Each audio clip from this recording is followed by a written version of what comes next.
Oke, ketemu lagi sama saya. Kali ini kita bakal bedah satu cerita rakyat klasik dari Baghdad. Ini cerita yang cerdik banget tentang seorang raja yang nggak bisa tidur.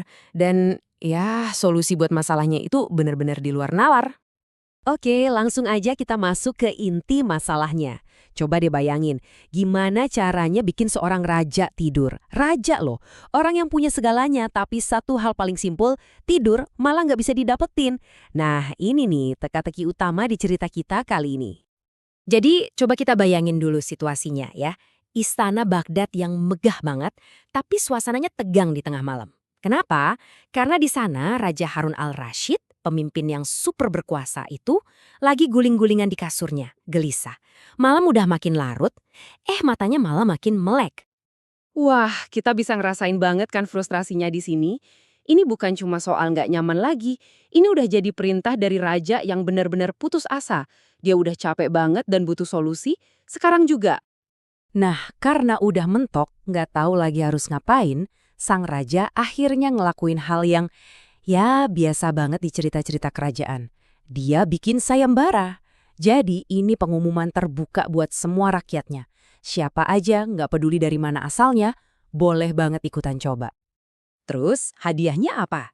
10 koin emas. Wow, di zaman itu jumlah segitu tuh gede banget, cukup buat bikin semua orang di kota langsung pengen ikutan. Tawarannya simple aja, siapapun yang bisa bikin raja tidur, kekayaan ini jadi milikmu. Oke, kita lihat gimana kelanjutannya. Udah bisa ditebak lah ya, pengumuman itu langsung heboh. Orang-orang langsung pada ngantri di luar istana, semua penuh harap, semua ngerasa pede kalau mereka lah yang punya obat paling manjur buat insomnia sang raja. Peserta pertama dan kedua maju nih. Mereka pakai cara yang paling umum, dongeng. Ceritanya seru-seru tentang pahlawan, petualangan. Tapi ada masalahnya. Justru karena ceritanya seru, otak raja malah jadi makin aktif kan? Bukannya ngantuk, malah makin seger. Yah, gagal total deh. Dan kesabaran sang raja udah di ujung tanduk. Dia sampai teriak saking frustrasinya. Ini bukti kalau cara-cara biasa itu nggak mempan sama sekali. Bukannya bikin ngantuk, malah bikin dia makin emosi dan makin nggak bisa tidur. Nah, pas suasana istana udah surem banget, penuh kekecewaan, dan rajanya udah hampir nyerah, tiba-tiba muncullah sesosok figur yang kita semua kenal. Dia datang bukan dengan panik atau sombong, tapi dengan aura tenang yang khas banget.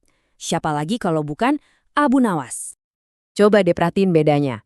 Yang lain pada heboh, semangat banget nyoba berbagai cara. Abu Nawas malah datang sambil senyum santai. Dari gayanya yang kalem dan percaya diri ini aja, udah kelihatan kalau dia punya rencana yang bener-bener beda dari yang lain. Sekarang kita sampai di puncak kecerdikan Abu Nawas. Rencananya itu bukan buat menghibur, bukan buat bikin semangat, atau bahkan nenangin raja. Rencananya adalah untuk jadi super-duper membosankan. Abu Nawas pun mulai bercerita. Suaranya sengaja dibikin pelan, datar, dan diulang-ulang terus. Kira-kira begini. Alkisah, ada seekor semut. Semut ini masuk ke telinga kanan, terus dia keluar lagi. Habis itu, dia masuk ke telinga kiri, terus keluar lagi. Dia masuk lagi ke telinga kanan, keluar lagi. Gitu aja terus. Dan disinilah letak kejeniusan rencananya. Awalnya raja jelas sebel, cerita apaan sih ini gitu kan? Tapi lama-lama rasa bosan yang luar biasa itu mulai bereaksi. Pertama dia nguap lebar banget. Gak lama kemudian dia udah gak tahan lagi dengerin, langsung aja balik badan. Dan akhirnya hening, sang raja tidur pulas. Misi berhasil.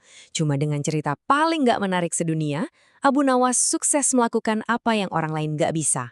Sang raja akhirnya bisa istirahat juga, tidur nyenyak yang udah lama banget dia inginkan. Oke, kita lompat ke besok paginya. Tapi ceritanya belum selesai loh. Abu Nawas datang ke istana buat nagih hadiahnya. Tapi ada yang aneh dari cara dia datang. Bikin orang jadi bertanya-tanya. Para penjaga pasti pada bingung. Gimana enggak? Abu Nawas datang bawa gerobak segede gaban. Padahal kan hadiahnya cuma 10 keping koin emas. Buat apa gerobak sebesar itu? Nah, ini dia bagian terakhir dari rencana cerdiknya.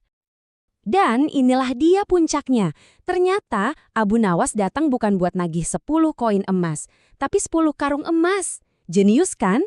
Soalnya, sang raja kan cuma bilang 10 emas, nggak nyebutin satuannya. Abu Nawas pinter banget manfaatin celah itu buat keuntungannya sendiri. Jadi, bayangin adegan terakhirnya, ini brilian banget. Para penjaga ya kaget, tapi ya nggak bisa nolak juga.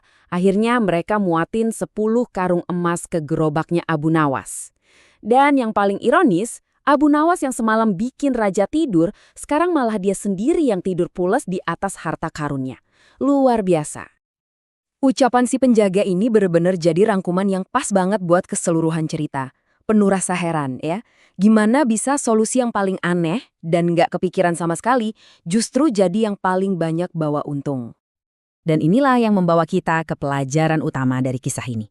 Ini bukan sekedar cerita tentang cara menidurkan raja loh, ini tentang kekuatan berpikir kreatif, out of the box, dalam menyelesaikan masalah.